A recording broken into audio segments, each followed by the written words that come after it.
ശയന പ്രദക്ഷിണം കഴിഞ്ഞതിന്റെ ക്ഷീണത്തിലിരിക്കുന്ന ഭരത്തിന്റെ മുമ്പിലേക്ക് ഒരു ബോട്ടിൽ വെള്ളം നീണ്ടുവന്നു. തല ഉയർത്തി നോക്കിയത് മുമ്പിൽ നിറഞ്ഞ പുൻസിരിയോടെ ആർച്ച. ക്ഷീണം ഞൊടിയിടയിൽ മറന്നു ഭരത്ത്. അതോ ഉണ്ടെങ്കിലും ഭാവിച്ചില്ല. അഭിമാൻ അത് വിട്ടൊരു കളിയില്ല. കുടിക്ക്, നല്ല ക്ഷീണം കാണും. ആർച്ച അവനടുത്തേക്ക് ഇരുന്നു. ഉണ്ണി ആർച്ചേ, ഭരത് പല്ലുറുമ്മി. എന്തോ?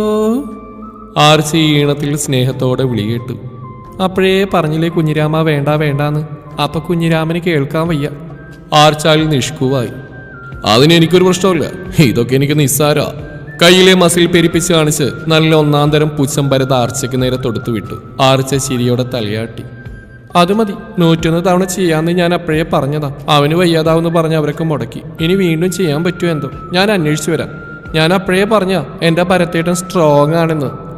പറഞ്ഞത് എഴുന്നേറ്റത് ഓടിയതൊക്കെ ഒരുമിച്ചായിരുന്നു. ദൈവമേ, ഒരു ഫ്ലോയിൽ അങ്ങ് പറഞ്ഞതാ. പിന്നെ ഇനി ഇതും ചോദിച്ചിട്ട് വരുമോ? 7 എണ്ണം ചെയ്തതിന്റെ പാട്.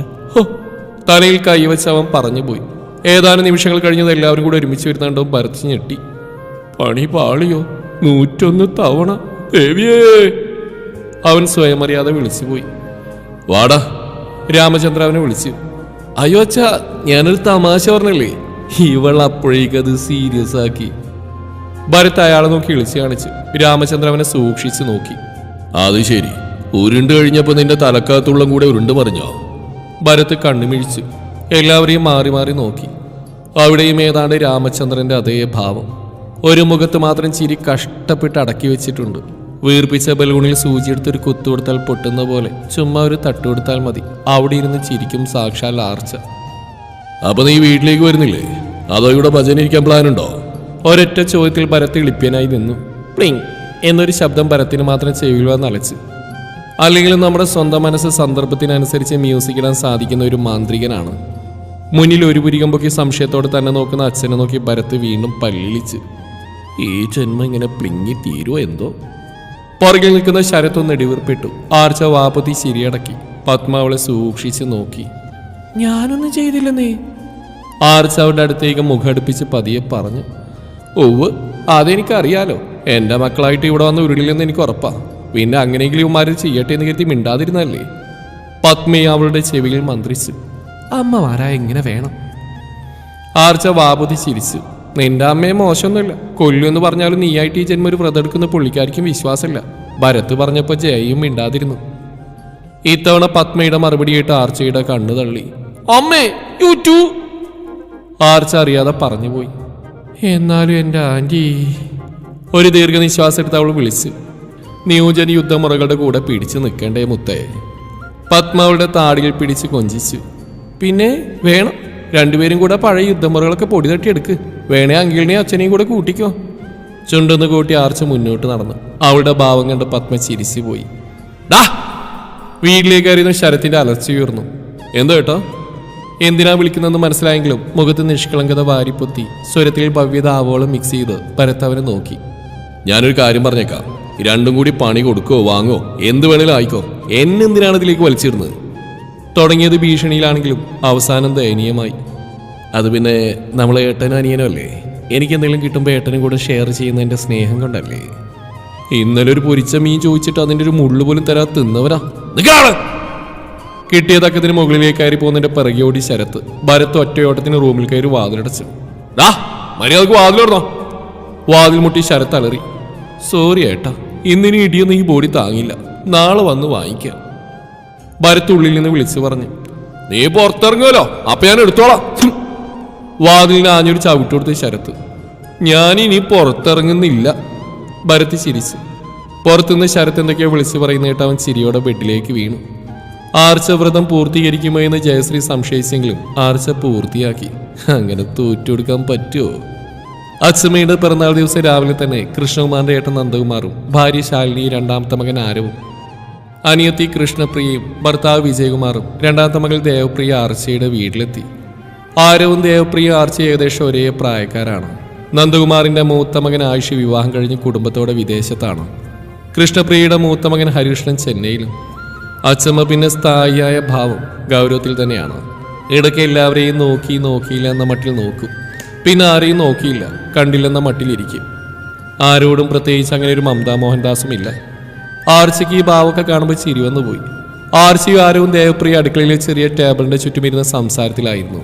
ജയശ്രീയും ശാലിനിയും കൃഷ്ണപ്രിയയും പാചകത്തിനുള്ള തയ്യാറെടുപ്പിലും. കൃഷ്ണപ്രിയ പച്ചക്കറിയും എടുത്ത് അവരുടെ ആർച്ചയുടെയും മറ്റടുത്തേക്ക് ഇരുന്നു. കൃഷ്ണപ്രിയ ആർച്ചയും തമ്മിൽ ചേരില്ല. ഓ, നിനക്കൊന്ന് വിളിച്ചു നോക്കാൻ പോലും സമയമില്ലല്ലോ ആരും, നിങ്ങൾക്കൊക്കെ വലിയ തിരക്കല്ലേ? ആർച്ച തലയുയർത്തി നോക്കി. അല്പം പരിഹാസത്തോടെയുള്ള കുത്തിയുള്ള പറച്ചിൽ കൃഷ്ണപ്രിയയിൽ നിന്നാണ്. എന്റെ ഫോണിൽ ഔട്ട് ഗോയിങ് മാത്രമല്ല, ഇൻകമിങ്ങും ഉണ്ട്.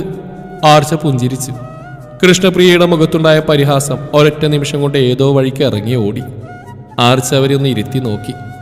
കൃഷ്ണപ്രിയ ഒരു പ്രൈവറ്റ് സ്ഥാപനത്തിലാണ് ജോലി ചെയ്യുന്നത്. ജയശ്രീക്ക് ജോലിയില്ലെന്നുള്ളതിൽ ഒരു പുച്ഛവുമുണ്ട്. എന്നാൽ കൃഷ്ണകുമാറിന് ഭാഗം വെച്ച് കിട്ടിയ സ്ഥലത്തെ കൃഷിയും മറ്റും നോക്കിയിരുന്നു ഇപ്പോൾ ഭംഗിയായി മുന്നോട്ട് കൊണ്ടുപോകുന്നതും ജയശ്രീയാണെന്ന കാര്യം കൃഷ്ണപ്രിയ മനഃപൂർവ്വം മറക്കും. ആ പുച്ഛത്തിന്റെ ഒരു വകഭേദമാണ് ഇപ്പോൾ പുറത്തു വന്ന്.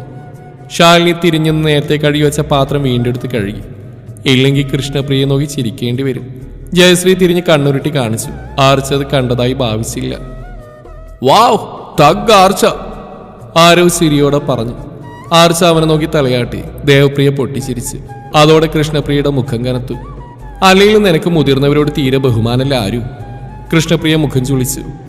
എന്റെ ഫോണിൽ ഔട്ട് ഗോയിങ് മാത്രമല്ല, ഇൻകമിങ് ഉണ്ട്. ഇതിലേതാ പ്രിയാൻറ്റി ബഹുമാനം കുറഞ്ഞുപോയ വാക്ക്? നിഷ്കളങ്കതയ്ക്ക് ഏതെങ്കിലും പുരസ്കാരം ഉണ്ടെങ്കിൽ മത്സരം പോലും ഇല്ലാതെ ആർച്ചയ്ക്ക് കൊടുക്കാം. അച്ചാതി വിനയം. കൃഷ്ണപ്രിയ വീണ്ടും വേണ്ടായിരുന്നു എന്ന ഭാവത്തിൽ ആരോ മേശപ്പുറത്തേക്ക് തലവെച്ച് കിടന്നു. ദേവപ്രിയ തലകുനിച്ച് ഫോണിലേക്ക് നോക്കുന്ന വ്യാജേന അവനെ ഇടം കണ്ടിട്ട് നോക്കി. അവൻ ഒരു കൈ കൊണ്ട് വാപ്പുത്തി പിടിച്ചിരിക്കുകയാണ്. ആരോ ഏത് സന്ദർഭത്തിലും കൃത്യമായി പ്രത്യക്ഷപ്പെടുന്ന കൃഷ്ണകുമാർ പതിവ് തെറ്റിച്ചില്ല. പക്ഷേ ഇത്തവണ ടൈമിങ് കുറച്ച് മാറിപ്പോയി. ചെന്ന് കയറിയത് കൃഷ്ണപ്രിയയുടെ മുമ്പിലായി പോയി. ഏട്ട ഇതൊക്കെ കേൾക്കുന്നുണ്ടോ? പരാതിപ്പെട്ടിയുടെ പൂട്ട് തുറന്ന കൃഷ്ണകുമാർ അവളെ മിഴിച്ചു നോക്കി. ഞാനിവിടെ നിരീക്ഷണ ക്യാമറയോ വോയിസ് റെക്കോർഡറോ ഒന്നും വെച്ചിട്ടില്ല, പിന്നെ ഞാനെങ്ങനെ കേൾക്കൂ? കൊള്ളാം, ആർച്ചയുടെ അച്ഛൻ തന്നെ. ശബ്ദം പുറത്തു വരാതിരിക്കാൻ ആരോ വായ ഒന്നുകൂടെ അമർത്തി പിടിച്ചു. ഏട്ടൻ ഇവളിങ്ങനെ വിട്ടതാണ്. ആ ചെറുക്കനായിട്ടുണ്ടായ പ്രശ്നം ഞങ്ങളൊക്കെ അറിഞ്ഞു. അതിന്റെ നാണക്കേട് വേറെ. ഇപ്പോഴാണ് ഈ മുതിർന്നവരോട് ബഹുമാനം പോലും ഇല്ലാത്ത സംസാരവും. ആദ്യമേ വീർത്ത മുഖം കൃഷ്ണപ്രിയ ഒന്നുകൂടി വീർപ്പിച്ചു. കിച്ചുവിന്റെ കാര്യം അവിടെ നിൽക്കട്ടെ, അത് ചർച്ച ചെയ്യേണ്ട സമയത്തല്ല. രണ്ടാമത്തെ കാര്യം ബഹുമാനം. അതെന്താ പ്രശ്നം? നീ ആന്റിയെ ബഹുമാനിച്ചില്ലേ ആരോ? കൃഷ്ണകുമാർ കാര്യമായി അന്വേഷിക്കുന്നുണ്ട്. ആർച്ചയ്ക്ക് ചിരി വന്നു. ആർച്ച വള്ളി ഉള്ളി തെറ്റാതെ കൃഷ്ണപ്രിയ ചോദിച്ചു അവിടെ മറുപടിയും പറഞ്ഞു കൊടുത്തു. ആഹാ, അത് ശരിയാണല്ലോ. ബഹുമാനമില്ലാത്ത വാക്ക് പറയും, അവൾ ആ വാക്ക് പിൻവലിച്ച് മാപ്പ് പറയും. അല്ലേ ആരോ? ഞാൻ പറഞ്ഞ ഇവൾക്ക് എന്റെ വാക്ക് തട്ടിക്കളയാൻ പറ്റില്ല. അതെന്താ? കാരണം കരിങ്കല്ല് പോലത്തെ വാക്കായി എന്റേത്. തട്ടിയാൽ കാലടിമെന്ന് അവനറിയാം. കൃഷ്ണകുമാർ മകളെ നോക്കി. ഒരു നിമിഷം പോലും പാഴാക്കാതെ ആർച്ച തലയാട്ടി. അതും കൂടെ ആയതോടെ ചിരിയടക്കാൻ സാധിക്കാതെ ആരോ പൊട്ടിച്ചിരിച്ച്. കൂടെ ദേവപ്രിയയും. കൃഷ്ണപ്രിയ ചാടി എഴുന്നേറ്റ് എല്ലാവരെയും നോക്കി മുഖം വിറിപ്പിച്ച് പുറത്തേക്ക് പോയി. ഇനി അവൾ ഈ ഭാഗത്തേക്ക് നോക്കണ്ട. ഈ കാരണം പറഞ്ഞൊരു പാത്രം പോലും അവൾ കഴുകില്ല. നാലും കൂടെ പച്ചക്കറിയൊക്കെ അരിഞ്ഞു വെച്ചോ. ജയശ്രീ എല്ലാവരെയും നോക്കി കണ്ണുരുട്ടി. ആർച്ചയും കൃഷ്ണകുമാറും പരസ്പരം നോക്കി. അടുത്ത നിമിഷം രണ്ടുപേരും പൊട്ടിച്ചിരിച്ചു. നീ നേരത്തെ എടുത്ത ഫോട്ടോ സെൻഡ് ചെയ്തേ ദേവു? ആർച്ച ഫോണിലെ ഫോട്ടോസ് സ്ക്രോൾ ചെയ്തുകൊണ്ട് പറഞ്ഞു. മുകളിലെ ബാൽക്കണിയിലായിരുന്നു രണ്ടുപേരും. കുഞ്ഞിരാമന്റെ കഥയും യുദ്ധവുമൊക്കെ ദേവുവിന് വിശദമായി പറഞ്ഞു കൊടുത്തു ആർച്ച. ചിരിച്ചു മതിയായി ഒന്ന് എഴുന്നേറ്റ് നിന്നാണ് ദേവു. മറുപടിയൊന്നും ലഭിക്കാത്ത കാരണം ആർച്ച തലപൊക്കി നോക്കി. എന്തു ഫോട്ടോ? ഏത് ഫോട്ടോ? ദേവു ഈ ലോകത്തൊന്നുമല്ല. ഗേറ്റിലേക്ക് നോക്കി കണ്ണുമിഴിച്ച് വാ പൊളിച്ച് നിൽക്കുന്നുണ്ട്. ഇതിന് മാത്രം അവിടെ എന്താടി? ആർച്ച അവിടെ കാലിനിട്ടൊരു അടി കൊടുത്തു. നോക്കിയടി, നല്ല ഗ്ലാമർ മസിലൻ ചേട്ടൻ. 6 പാക്ക് ആണെന്നാ തോന്നുന്നു. ഇത് ലുക്ക. അതേപടി എന്ന് പറയുന്നവൾ ആർച്ച സംശയത്തോടെ നോക്കി. ഈ ഏരിയയിൽ ഞാനറിയാത്ത മസിലൻ ചേട്ടനോ? ആരാടാ അത്? ആർച്ച ഉത്സാഹത്തോടെ ചാടി എഴുന്നേറ്റ് ഗേറ്റിലേക്ക് നോക്കി. വായിനോട്ടൊന്നുമില്ല, ആളറിയാനുള്ള വെറും ആഗ്രഹം. ഓ, കുഞ്ഞിരാമൻ. ആളെ കണ്ടതും ആർച്ച കാറ്റൊഴിഞ്ഞ ബലൂൺ പോലെയായി. നോക്കിയതിനേക്കാൾ വേഗത്തിൽ അവൾ തിരിഞ്ഞ് ദേവുവിനെ കണ്ണുരുട്ടി പേടിപ്പിച്ചു. ചുണ്ടുകൂട്ടി താഴേക്ക് തന്നെ ഇരുന്നു. ആ പശു നക്കിയത് പോലെയുള്ള മുടിയും ആടിന്റെ താടി പോലെയുള്ള താടിയും ഉറിയില് മങ്കുടുക്ക തൂക്കിയ പോലെയുള്ള മൂക്കും ചായക്കടയിൽ ചൂടുള്ള സമാറിന്റെ മുകളിൽ വെച്ച് വീർപ്പിച്ച മിൽമ പാലിന്റെ പാക്കറ്റ് പോലത്തെ വീർത്ത കണ്ണുകളും ഹാവിൽ അടക്കുമ്പിയ പോലത്തെ ആ ചുണ്ടും ചിരി വെളുത്ത നിറവും കണ്ടിട്ടാണോടി നീ ഗ്ലാമർ എന്ന് പറഞ്ഞ്? ആർച്ച ദേവുവിന് അറഞ്ചം പുറഞ്ചം പുച്ഛിച്ചു. ദൈവമേ, ഇത്രയും ഭംഗിയുള്ള ചെക്കനെയാണല്ലോ ഇങ്ങനെ വർണ്ണിച്ച് കൊല്ലുന്ന ഇവള്. എടി കഴിഞ്ഞില്ല, വീണ്ടും ഒരെണ്ണം കൂടെ വരുന്നുണ്ട്. തിരിഞ്ഞു നോക്കാതെ അവൾ ആർച്ചയെ കാലുകൊണ്ട് തട്ടി. കോൺസെൻട്രേഷൻ പോകാൻ പാടില്ലല്ലോ. ആ ചേട്ടന്റെ തൊട്ട് പിറകെ ഒരു ചേച്ചി ഉണ്ടോ നോക്കിയേ? ആർച്ച ചോദിച്ചു. ആ ഉണ്ട്, കൊള്ളാല്ലേ, നമ്മുടെ ഹരിയേട്ടന് നോക്കാം. ദേവ് വീണ്ടും. ആ അതിന് അവരുടെ ഭർത്താവ് സമ്മതിക്കാൻ തോന്നില്ല. ആർച്ച അലസമായി പറഞ്ഞു. നിനക്കറിയാവരെ? ദേവ് അവളെ നോക്കി. പിന്നെ നന്നായിട്ട് അറിയാം. ആദ്യം വന്നതാ. ഇത്രയും സമയം നിനക്ക് പറഞ്ഞു തന്ന കുഞ്ഞിരാമൻ അഥവാ ഭരത്ത്. തൊട്ട് പിറകെ വന്ന അവന്റെ ഏട്ടൻ ശരത്ത്. പറഞ്ഞു കഴിഞ്ഞിട്ട് അനക്കൊന്നും കേൾക്കാത്ത കണ്ട് തല ഉയർത്തി നോക്കി. ദേവ് മുന്നിലില്ല. ചുറ്റുമൊന്ന് നോക്കിയതും മിന്നായം പോലെ എന്തോന്ന് താഴേക്ക് പോകുന്ന കണ്ട് ആർച്ച പുറകെ ഓടി. താഴെ ചെല്ലുമ്പോഴെന്താ, ഭരത്തിന് നേർക്ക് കൈ നീട്ടി നിൽക്കുന്ന ദേവ്. ഹസ്തദാനമാണ് കുട്ടി ഉദ്ദേശിച്ചെന്ന് തോന്നുന്നു. കുഞ്ഞിരാമൻ കണ്ണു തള്ളി നിൽക്കുന്നുണ്ട്. അല്ലെങ്കിൽ ഒരു വീട്ടിലേക്ക് കയറി വരുമ്പോൾ തന്നെ ഇതുവരെ കണ്ടിട്ട് പോലും ഇല്ലാത്ത ഒരു പെൺകുട്ടി ഓടി വന്നത് മുന്നിലേക്ക് കൈ നീട്ടി നിന്നാൽ ആരായാലും പകച്ചു പോവും. കോഴിക്കുഞ്ഞുങ്ങൾ. ആർച്ച രണ്ടുപേരെയും നോക്കി പൂച്ചിച്ച് നേരെ അടുക്കളയിലേക്ക് വെച്ച് പിടിച്ചു. ഭരത്ത് മുന്നിലേക്ക് നീണ്ടുവന്ന കൈയുടെ ഉടമസ്ഥയെ നോക്കി. ദേവപ്രിയ ആരുവിന്റെ കസിനാ. ഉണ്ണിയാർച്ചയുടെ കൂടെ കട്ടക്ക് പിടിച്ചെടുക്കുന്ന കുഞ്ഞിരാമനെ കണ്ടപ്പോ പരിചയപ്പെടാൻ ഓടി വന്നതാ. ദേവ് ഒറ്റ ശ്വാസത്തിൽ പറഞ്ഞു. ഭരത് ചിരിയോടെ കൈ കൊടുത്തു. ഇന്നത്തെ എന്റെ ഫുഡിന്റെ കാര്യത്തിൽ ഏതാണ്ട് തീരുമാനമായി. വെട്ടിത്തിരിഞ്ഞു പോകുന്ന ആർച്ചയെ കണ്ട് അവൻ ചിരിച്ചു. ദേവ് ചമ്മലോടെ ചിരിച്ചു. ഒരു കാര്യമില്ലാതെ വീട്ടിൽ ചുമ്മാ ചുറ്റിയിടുന്ന സമയം കളഞ്ഞുകൊണ്ടിരുന്ന കൃഷ്ണപ്രിയ കൃത്യസമയത്ത് അവിടെ പ്രത്യക്ഷപ്പെട്ടു. ഭരത്തിന് കൈ കൊടുത്തു നിൽക്കുന്ന ദേവിനെ കണ്ട് അവളെ ഒന്ന് രൂക്ഷമായി നോക്കി. ദേവ് പിന്നെ ആ ഭാഗത്തേക്ക് നോക്കാനായി പോയില്ല. നോക്കിക്കഴിഞ്ഞാൽ നല്ല നടപ്പുള്ള അമ്മയുടെ സ്റ്റഡി ക്ലാസ് കേൾക്കേണ്ടി വരും. ആൺകുട്ടികളോട് ഒരു കൈയകലത്തിൽ നിന്ന് സംസാരിക്കണമെന്നാണ് അമ്മയുടെ ഉപദേശം. ദേവ് സ്വയം നോക്കി. ഉണ്ടല്ലോ, നീട്ടിപ്പിടിച്ച കൈയായതുകൊണ്ട് ഒരു കൈ അകലമുണ്ട്. അപ്പോഴേക്ക് ആരവും വന്ന് അവനെ പരിചയപ്പെട്ടു. രണ്ടുപേരുടെയും യുദ്ധത്തിന്റെ കഥകൾ ദേവ് പറഞ്ഞു കൊടുത്തതോടെ ആരവ് ഇരുന്നും നിന്നും കിടന്നും വയറുപത്തിയും ചിരിക്കാൻ തുടങ്ങി. ചിരിച്ച് ചിരിച്ച് അവസാനം കണ്ണിൽ നിന്ന് വെള്ളം വരെ വന്നു. വെള്ളം കണ്ട സന്തോഷത്തിൽ ഇനി അയൽപ്പക്കക്കാർക്ക് അവലും വെള്ളം കൊടുക്കേണ്ടി വരുമോ? ആർച്ച അടുക്കളയിലേക്ക് ചെല്ലുമ്പോൾ രാധയും പത്മയും ശാലിനിയും ജയശ്രീയും ഒക്കെ ഡൈനിങ് ടേബിളിൽ നിന്ന് സംസാരിക്കുന്നുണ്ട്. പത്മയുടെ അടുത്ത് ചെന്നൊന്ന് ചേർത്ത് പിടിച്ചു ആർച്ച. രാധയ്ക്ക് ഒരു മനോഹരമായ ചിരിയും. ചിരിച്ചു ചിരിച്ചില്ലെന്ന മട്ടിൽ ഒരു ചിരി തിരികെ നൽകി രാധ. അവരിയ്ക്കുന്ന കസേരയുടെ പുറകിൽ കയ്യൂന്നി നിന്ന് അവൾ രാധയുടെ അടുത്തേക്ക് മുഖം താഴ്ത്തി. നിതീഷേട്ടൻ വന്നിട്ടില്ലേ ചേച്ചി? അവൾ പതിയെ ചോദിച്ചു. അത് നിധിമോൻ എന്തോ ജോലി തിരക്ക്, അവൻ പുറത്തുപോയി. രാധ അല്പം പതർച്ചയോടെ പറഞ്ഞു. അതൊന്നും ആവില്ല, ഞാൻ നേരിട്ട് വിളിക്കാൻ നിന്റെ പരിഭവം കാണും. ഞാൻ വിളിച്ചു വരാൻ പറയാം. അവരുടെ കവളിൽ പിടിച്ചു വലിച്ച് ആർച്ച കണ്ണി ചിമ്മി കാണിച്ചു. രാധയുടെ ഉള്ളിൽ ഒരു ഭൂകമ്പം തന്നെ നടന്നു. ഇവിടേക്ക് വരാൻ നിന്ന നിതീഷിനെ ഭീഷണിപ്പെടുത്തി പുറത്തേക്ക് പറഞ്ഞയച്ചതാ. അവന് പോവാൻ ഒട്ടും താല്പര്യം ഉണ്ടായിരുന്നില്ല. ഇനിയിപ്പോൾ ആർച്ച വിളിച്ച് അവൻ വരുമോ ആവോ? അതുവരെ വളരെ സമാധാനപരമായി സന്തോഷത്തോടെ സീരിയൽ മുതൽ അന്താരാഷ്ട്ര വിഷയങ്ങൾ വരെ കടന്നുപോയ ചർച്ചയിൽ സജീവമായി പങ്കെടുത്ത രാധയുടെ ആവേശം അല്പം കുറഞ്ഞു. ആർച്ച ഒരു കുസൃതി ചിരിയോടെ അടുക്കളയിൽ ചെന്ന് ഫ്രിഡ്ജിൽ നിന്ന് ചോക്ലേറ്റ് എടുത്ത് പുറത്തേക്ക് പോയി.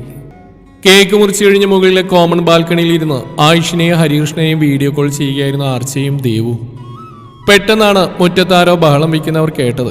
രണ്ടുപേരും ചാടി എഴുന്നേറ്റ് താഴേക്ക് എത്തി നോക്കി. മുറ്റത്ത് നിന്ന് ഉച്ചത്തിൽ സംസാരിക്കുന്ന കിച്ചുവിനെ കണ്ടതും ആർച്ചയ്ക്ക് അപകടം മണത്തു. കോള് കട്ട് ചെയ്തവൾ താഴേക്ക് ഓടി. പുറകെ ദേവും. സിറ്റ് ഔട്ടിൽ കൂടി നിൽക്കുന്നവർക്കിടയിലൂടെ അവൾ മുന്നിലേക്ക് ചെന്നു. ദാ വന്നല്ലോ, ചോദിച്ചു നോക്ക്. എല്ലാം ഒപ്പിച്ചു വെച്ചിട്ട് ഒന്നും അറിയാത്ത പോലെ നിൽക്കുന്നുണ്ടില്ലേ? കിച്ചോളെ കണ്ടതും പരിഹാസത്തോടെ പറഞ്ഞു. അവന്റെ മുഖത്ത് ഒരു സന്തോഷം നിറഞ്ഞു നിൽക്കുന്നുണ്ടെന്ന് അവൾക്ക് തോന്നി. ഇവൻ എന്തോ കാര്യമായിട്ട് ചെയ്തു വെച്ചിട്ടുണ്ടല്ലോ. അവളുടെ തല പുകഞ്ഞു. അവന് കൂടെ വന്ന ആൾക്കാരിലൂടെ അവളുടെ മിഴികൾ സഞ്ചരിച്ചു. പലതവണ കീർത്തിയുടെ ഫോണിൽ ഫോട്ടോ കണ്ടിട്ടുള്ള കാരണം അവൾക്ക് എല്ലാവരെയും മനസ്സിലായി.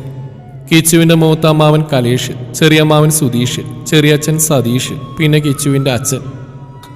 അവൾ തലപതിയെ ചിരിച്ച് കൃഷ്ണകുമാരനെ നോക്കി. അയാൾ ഒന്നുമില്ലെന്ന് കണ്ണിച്ചിമ്മി കാണിച്ചു. സന്തോഷേ, ഇവിടെ ഇപ്പോൾ ഒരു ഫംഗ്ഷൻ നടക്കുക. നമുക്ക് നാളെ ഈ കാര്യം സംസാരിക്കാം. വളരെ ശാന്തമായി കൃഷ്ണകുമാർ പറഞ്ഞു.